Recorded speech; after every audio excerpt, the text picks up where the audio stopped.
हालांकि महारानी के सम्मान में उसने फिर भी अपना सिर ऊंचा रखा और दिया गया खाना खाने से मना कर दिया। मैं पहले उसे थोड़ा और चिढ़ाना चाहता था, लेकिन फिर मैंने सोचा कि यह ठीक नहीं है। अगर मैंने सच में इस पैसे के पेड़ को भूखा मरने दिया तो मुझे बहुत बड़ा नुकसान होगा। इसलिए मैंने सीधे भूरे भालू को काटा और उसके सामने फेंक दिया। मेरी पूंछ गलती से उसके शरीर से टकरा गई। वह पूरी तरह कांप गई और उसके बाल खड़े हो गए, लेकिन वह फिर भी जिद पर अड़ी रही और ठंडी सांस ली। मैं मन ही मन हंसा। ये छोटी सी सांड भले ही मुझे मुंह से गाली दे, लेकिन इसका शरीर बहुत ही ईमानदार है। सुमेर मुझे घूर रही थी। उसकी आंखें हैरानी से बड़ी हो गई थीं, लेकिन इस समय तक वह भूख से मर रही थी। उसका पेट लगभग उसकी पीठ को छू रहा था। अजेय ड्रैगन महारानी होने के बावजूद वह जिंदा रहने की अपनी आदिम आदत को रोक नहीं सकी। ठीक है, मैं बिना मन के एक निवाला खाऊंगी। एक बार जब मैं अपनी साधना ठीक कर लूंगी तो मैं इस बुरी तकनीक का हिसाब चुकाऊंगी। बिना किसी रोक टोक के सुमेर ने अपना खून जैसा लाल मुंह खोला और झोंक झोंक के वंशज की खाल फाड़ दी। उसके मन की बातें सुनकर मेरा चेहरा तुरंत काला पड़ गया। मेरा खाना खा रही है और मेरा पानी पी रही है और मुझे जिंदा चमड़ी से मारने की साजिश कर रही है। अगर सिस्टम ने मुझे इस ताकतवर इंसान से नहीं बांधा होता तो मैं पहले ही भाग चुका होता, तुम्हें यहाँ मरने के लिए छोड़कर। थोड़ी देर बाद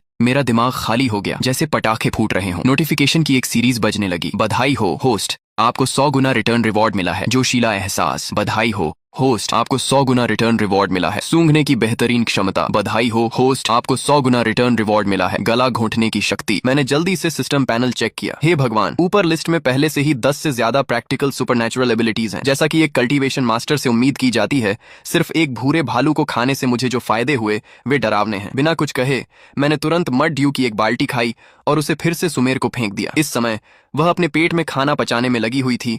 उसका शरीर साफ तौर पर ठीक हो रहा था। मुझे एक और शिकार फेंकते देख उसने बिना डरे अपना मुंह खोला और उसे फाड़ डाला। सिस्टम की नोटिफिकेशन की आवाजें मेरे दिमाग में गूंजती रहीं। मैं इतना खुश था कि मैं मुश्किल से खुद को सुन पा रहा था। क्या यही वह मशहूर बिना उंगली उठाए जीतना है? अगले 3 दिनों तक मैं ऐसे भागता रहा जैसे मुझे स्टेरॉइड्स दिए गए हों। 100 मील के अंदर हर जंगली जानवर बहुत बदकिस्मत था। एक भी मेरे चंगुल से नहीं बच सका। मैं जो भी शिकार वापस लाया उसमें से ज्यादातर सुमेर के पेट में चले गए। उसके स्केल्स तेजी से चमकदार होते गए और उसका साइज धीरे धीरे बढ़ता गया। वह धीरे धीरे मजबूत होती गई। कुछ ही दिनों में वह लगभग मेरे बराबर आ गई। मुझे उससे एक तेज ऑरा निकलती हुई हल्की सी महसूस भी हो रही थी, लेकिन जितनी तेजी से सुमेर ठीक हुई मैं उतना ही ज्यादा एक्साइटेड होता गया, क्योंकि मैं ही था जिसे सच में फायदा मिल रहा था। अब मुझे लगभग 100 डिवाइन एबिलिटीज मिल गई थीं, जो 3 दिन पहले से कई गुना ज्यादा मजबूत थीं। मैं जोर से हंसा और अपने नए पकड़े गए शिकार को सुमेर के सामने